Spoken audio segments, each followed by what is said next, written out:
Hello students, आज की class का हमारा टॉपिक है डिसाइल्स।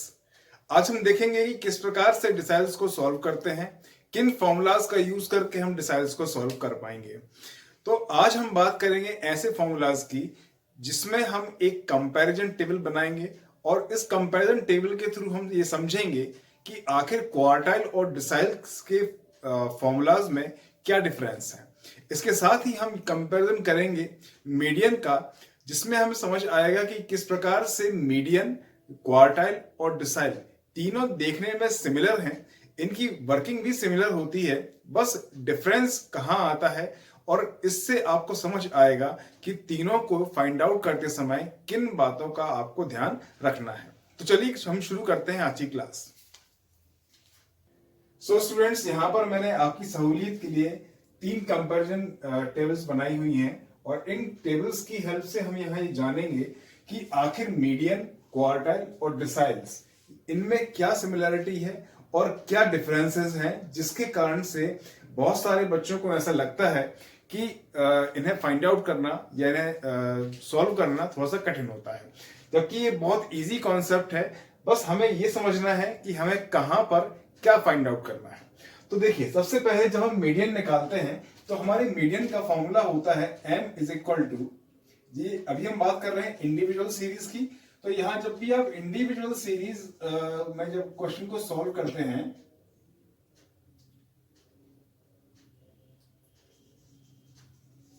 तो इंडिविजुअल सीरीज में आपका जो फॉर्मूला होता है वो क्या होता है, m इज इक्वल टू, ये मीडियन का फॉर्मूला बता रहा हूं मैं अभी आपके लिए।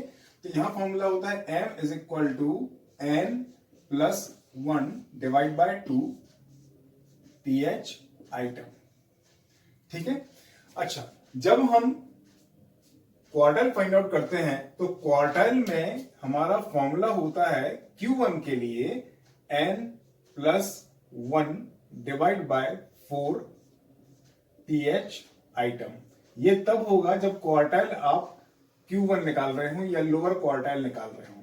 जब अपर क्वार्टाइल हम निकालते हैं इंडिविजुअल सीरीज में, क्वार्टाइल निकालने का हमारा फॉर्मूला होता है 3n प्लस 1 डिवाइड बाय 4। ठीक है। अब देखिए, यहां पर आपको यह समझना पड़ेगा कि जब लोअर क्वार्टाइल निकालते हैं तब लोअर क्वार्टाइल में, क्योंकि हमें जो हमारी वैल्यू है वो कितनी से इंटू हो रही है, 1 से इंटू हो रही है। ठीक है। और जब अपर क्वार्टाइल निकालते हैं तो अपर क्वार्टाइल में हमारी वैल्यूज किससे इंटू होती है, 3 से मल्टीप्लाई होती है। ठीक है। अच्छा, अब इसके बाद हम बात करते हैं डिसाइल्स की। डिसाइल्स जो है इसे हमेशा 10th वैल्यू तक फाइंड आउट करते हैं और क्वार्टाइल को हम 4th वैल्यू तक फाइंड आउट करते हैं। मतलब जब भी आप क्वार्टाइल को फाइंड आउट करेंगे तो ये 0 से लेकर के 3 तक इसको निकाला जाएगा, और जब भी आप डिसाइल्स को फाइंड आउट करते हैं तो इसे 0 से लेकर के 9 तक फाइंड आउट किया जाएगा। ठीक है। तो अगर मान लीजिए जब अगर आपको क्वेश्चन में दिया हुआ है कि आपको डिसाइल्स फाइंड आउट करना है, तो उसके लिए आपको क्या करना होगा, यहां पर आपका जो फॉर्मूला होगा वो होगा d1 n plus 1 divide bye 10। Okay. अब देखिए, यहां पर लिखेंगे आप ph आइटम। अब आपसे क्वेश्चन में ऐसा पूछा जा सकता है कि आपको डिसाइल में D7, D8, D4 या D5 निकालना है। ठीक है। तो मैक्सिमम ये वैल्यूज कहां तक निकलेंगी, 9 तक वैल्यूज को फाइंड आउट किया जाएगा। ठीक है।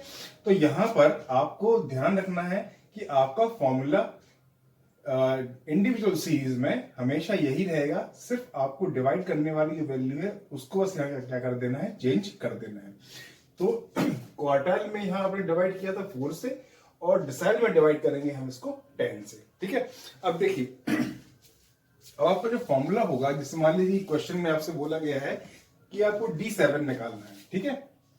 तो D7 निकालने का फॉर्मूला क्या होगा, 7n plus 1 divide bye 10 ph item. अगर क्वेश्चन में दिया है कि D5 निकालना है आपके लिए, तो D5 is equal to 5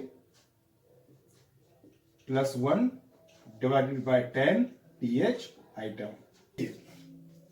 individual series में जो डेटा होता है वो हमेशा सिंगल सीरीज में होता है, और सिंगल सीरीज डेटा को जब हम मीडियन को निकालते हैं तो यहां पर मीडियन निकालने का मतलब होता है कि हमने मीडियन के थ्रू डेटा को दो पार्ट में डिवाइड किया है, इसलिए यहां हम इसको डिवाइड करते हैं 2 से। ठीक है, जब हम क्वार्टाइल निकालते हैं तो क्वार्टाइल निकालते समय हमारी जो पूरी की पूरी वैल्यू होती है इंडिविजुअल सीरीज जो होती है उस सीरीज को हम 4 पार्ट में डिवाइड करते हैं। ठीक है, इसलिए हम यहाँ पे इसको नीचे की तरफ यहाँ डिवाइड में क्या रखते हैं, 4 रखते हैं। ठीक है, और जब हम डिसाइल्स निकालते हैं तो डिसाइल्स निकालते समय हम जो वैल्यू को डिवाइड करते हैं वो किससे करते हैं, 10 से करते हैं। यानी कि जो सीरीज है उसके 10 पार्ट हम निकालते हैं, उसका 10th पार्ट निकालते हैं। तो यहां पर जो वैल्यूज निकाली गई हैं इसमें D1, D2, D3, D4, D5, D6, D7, D8 और D9 तक आप डिसाइल्स को फाइंड आउट कर सकते हैं। जो फॉर्मूलेज हमने यहां देखे हैं, इन फॉर्मूलेज में एक डिनोटेशन आपको दिखाई दे रहा है n। ठीक है, ये n क्या होता है, जब भी आप मीडियन, क्वार्टाइल और डिसाइल्स को फाइंड आउट कर रहे हो इंडिविजुअल सीरीज में, तो n का मतलब होता है नंबर ऑफ वैल्यूज।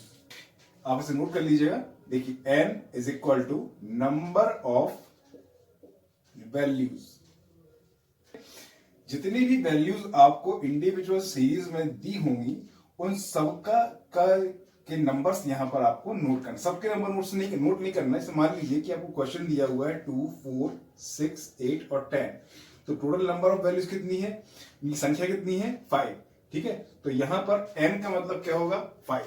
ठीक है, तो मीडियन निकालते समय n का मतलब होता है जब इंडिविजुअल सीरीज में नंबर ऑफ वैल्यूज। ठीक है, क्वार्टाइल जब आप निकालते हैं तो n का मतलब होगा नंबर ऑफ वैल्यूज, और डिसाइल्स को जब आप इंडिविजुअल सीरीज में निकालेंगे तो इसका मतलब होगा n का मतलब नंबर ऑफ वैल्यूज। तो आप इसे फटाफट से नोट कीजिएगा।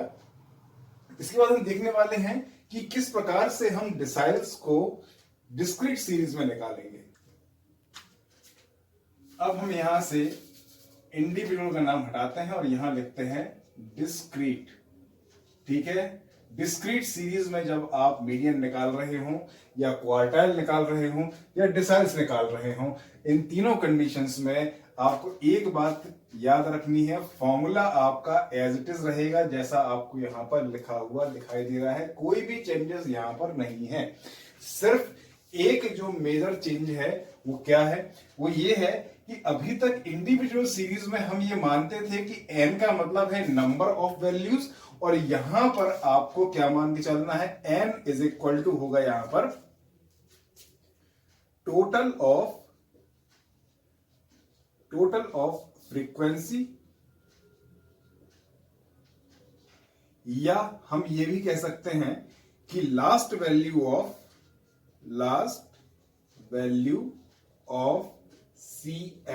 CF का मतलब होता है कम्युलेटिव फ्रीक्वेंसी। ठीक है, बहुत ही आसान है। अभी तो आज की क्लास में केवल हम ये बात कर रहे हैं कि फॉर्मूले कैसे आपको किस प्रकार के फॉर्मूले आपको यूज करना है। जब उसका प्रैक्टिकल हम करेंगे तो आपको बेहद आसानी से समझ में आएगा कि किस प्रकार से आपको डिसाइल्स को या क्वार्टाइल को सॉल्व करना है। n का मतलब निकालना है यहाँ पर क्या, टोटल ऑफ फ्रीक्वेंसी, जो फ्रीक्वेंसी आपको दी गई है उसका टोटल, या फिर लास्ट वैल्यू ऑफ CF। ठीक है, आज की क्लास में केवल हम यही देख रहे हैं कि किस प्रकार से डिसाइल्स को सॉल्व करते हैं, और यहाँ पर जो डिनोटेशन आपको यहाँ पर दिया हुआ है या जो n वैल्यू आपको यहाँ पर दी हुई है, इस n वैल्यू का मतलब क्या है ये बता रहा हूं मैं आपके लिए। ठीक है, क्योंकि हर बार हर तरह की सीरीज में n का मतलब बदल जाता है। तो यहाँ पर अभी हमने जैसे देखा कि इंडिविजुअल सीरीज में n का मतलब होता है नंबर ऑफ वैल्यूज, और जब हम डिस्क्रीट सीरीज की बात कर रहे हैं तो डिस्क्रीट सीरीज में n का मतलब होता है टोटल ऑफ फ्रीक्वेंसी या फिर लास्ट वैल्यू ऑफ CF। ठीक है, अब आप इसे फटाफट से नोट कर लीजिएगा। इसके बाद हम देखने वाले हैं कि कंटिन्यूअस सीरीज में किस प्रकार से हम डिसाइल्स को निकालेंगे, और यहाँ ये कंपैरिजन टेबल आपको बताएगी कि आखिर मीडियन में, क्वार्टाइल में और डिसाइल्स में क्या डिफरेंसेस यहाँ पर हैं। सो स्टूडेंट्स, अब हम बात कर रहे हैं कंटिन्यूअस सीरीज की। जब क्वेश्चन आपको कंटिन्यूअस सीरीज में दिया गया हो और आपसे कहा जाए कि आपको डिसाइल्स निकालना है, तब किस प्रकार से आप डिसाइल को निकालेंगे। ठीक है, तो सबसे पहले हम यहाँ देखेंगे मीडियन। जब मीडियन को फाइंड आउट करते हैं तो हमारा फॉर्मूला होता है कंटिन्यूअस सीरीज में n divide by 2 ph item. ठीक है, और सेकंड फॉर्मूला होता है हमारा m इज इक्वल टू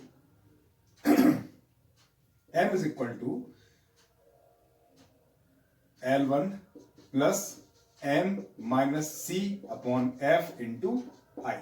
ठीक है, ये हमारा बेसिक फॉर्मूला है जिसमें हमने मीडियन को निकाला। ठीक है, अब हम यहां देखेंगे कि जब क्वार्टाइल निकालना हो तो क्वार्टाइल निकालने का फॉर्मूला क्या होगा। मान लीजिए कि आपको Q1 निकालना है, तो Q1 निकालने का फॉर्मूला होगा आपका n divide by 4 ph item.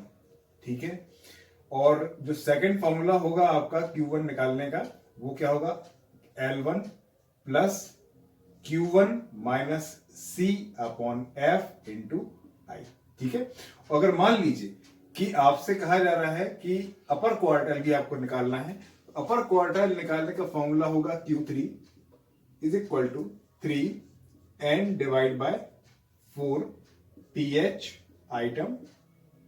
Okay, और इसके बाद जो सेकंड फॉर्मूला होगा वो क्या होगा, L1 plus Q3 minus 3 upon F into आई।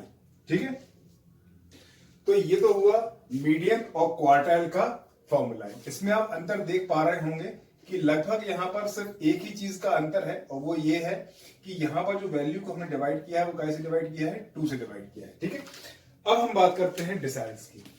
जब हम डिसाइल्स निकाल रहे होते हैं तो डिसाइल निकालते समय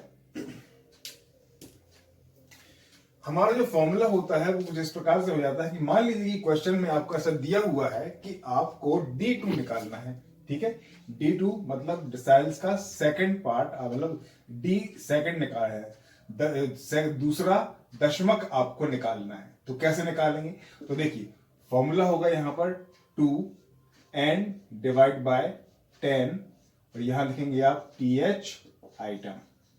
ओके, और इसके बाद जो सेकंड आपका फॉर्मूला होगा वो क्या होगा, सेकंड फॉर्मूला होगा आपका L1 plus D2 minus C upon F into I. ठीक है, ये तो वो कंडीशन है जब आपसे ये कहा जा रहा हो कि आपको D2 निकालना है। अगर मान लीजिए कि कोई आपसे कहता है या क्वेश्चन में ये लिखा हुआ है कि आपको D7 निकालना है या D5 निकालना है, तो आप कैसे निकालेंगे। तो देखिए इसका फॉर्मूला बहुत ही इजी है, आपको सिर्फ यहां पर ये देखना है कि जो वैल्यू यहां पर रखी हुई है, मान लीजिए कि आपको D5 निकालना है। ठीक है, तो 5 को आपको बाहर रखना है इस तरीके से, यहां लिखेंगे आप n plus 10 divide by TH item, और उसके बाद जो सेकंड फॉर्मूला होगा आपका वो क्या होगा, L1 plus D5 minus C upon F into I. ठीक है, तो इस तरह से आप मीडियन, क्वार्टाइल और डिसाइल्स को निकाल सकते हैं। ये फॉर्मूले ऐसे फॉर्मूले हैं जो आपको मीडियन, क्वार्टाइल और डिसाइल्स निकालने में हेल्प करते हैं। इन पूरे के पूरे फॉर्मूलेज में जो कंटिन्यूअस सीरीज के जो फॉर्मूले होते हैं, इन फॉर्मूलेज में जो यहां पर n लिखा हुआ है ऊपर की तरफ, ये आप देख पा रहे होंगे n। ठीक है, यहां इस n का मतलब होता है total of n is equal to total of frequency. ठीक है, या फिर जो सेकंड इसका मीनिंग होता है वो ये होता है, इसको आप यहां लिख सकते हैं और। ठीक है, और last value of CF cumulative frequency. ठीक है, तो टोटल ऑफ फ्रीक्वेंसी, मैं इसको पूरा नोट कर देता हूं, फ्रीक्वेंसी। ठीक है, टोटल ऑफ फ्रीक्वेंसी और लास्ट वैल्यू ऑफ फ्रीक्वेंसी। तो इस प्रकार से आज की क्लास में हमने देखा कि अगर हमें मीडियन निकालना हो, क्वार्टाइल निकालना हो या डिसाइल्स निकालना हो तो किस प्रकार से फॉर्मूले चेंज होते हैं। यहां पर सिर्फ एक ही चेंज हुआ है, वो ये चेंज हुआ है कि अगर आप मीडियन निकालेंगे तो आपको वैल्यूज को डिवाइड करना होगा 2 से। अगर आप क्वार्टाइल निकाल रहे हैं तो आपको वैल्यूज को डिवाइड करना होगा कैसे, 4 से। और अगर मान लीजिए आप डिसाइल्स निकाल रहे हैं तो वैल्यूज को डिवाइड करना होगा आपको 10 से। इस प्रकार से हम अपनी सीरीज को 2 पार्टों में, 4 पार्ट्स में और 10 पार्ट्स में उसको डिवाइड आसानी से कर सकते हैं। मैं उम्मीद करता हूं कि आज की क्लास में जो मैंने आपको एक कंपैरिजन टेबल बना करके दिखाई है, इस टेबल की हेल्प से आपको समझ में आ गया होगा कि इंडिविजुअल सीरीज में, डिस्क्रीट सीरीज में और कंटिन्यूअस सीरीज में किस प्रकार के फॉर्मूले यूज किए जाते हैं और कहां पर हमें क्या चेंजेस करने हैं। अगर आपको इस क्लास में कोई भी ऐसा स्टेप जो समझ में ना आया हो, उसे आप हमें कमेंट सेक्शन में लिख करके जरूर बताएं, ताकि नेक्स्ट क्लास में आपके डाउट्स को हम सबसे पहले प्रायोरिटी में रख करके हम सॉल्व करा सकें। तो क्लास को लाइक कीजिए, शेयर कीजिए और चैनल को सब्सक्राइब कीजिए। आज की क्लास में केवल इतना ही। Thank you very much.